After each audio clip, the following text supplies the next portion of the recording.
New Jersey has issued a severe thunderstorm warning for Berks County in eastern Pennsylvania, Lehigh County in eastern Pennsylvania, Montgomery County in southeastern Pennsylvania, northwestern Bucks County in southeastern Pennsylvania, northeastern Chester County in southeastern Pennsylvania, central Delaware County in southeastern Pennsylvania, southern Northampton County in eastern Pennsylvania, until 4:45 p.m. At 3:53 p.m., showers and an outflow boundary producing severe wind gusts were located along a line extending from near Clausville to near Birdsboro to Church Town, moving east at 55 miles per hour. Hazard, 60 miles per hour wind gusts. Source, trained weather spotters.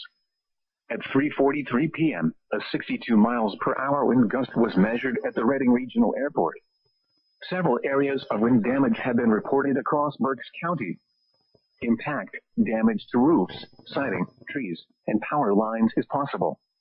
Locations impacted include Fricks, Modena, Freetown, Emmaus, Evansburg, New Morden, Hatfield, Blue Bell, Percy, Maple Glen, Hootown, Bryn Mawr, North Pontotoc, Ancient Oaks, Pennsburg, Doylestown, Grey Dyville, Shoemakersville, Fountain Hill, and South Coatesville.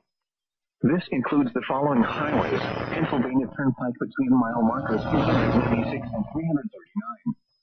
Northeast extension between mile markers 21 and 62. 26 in Pennsylvania.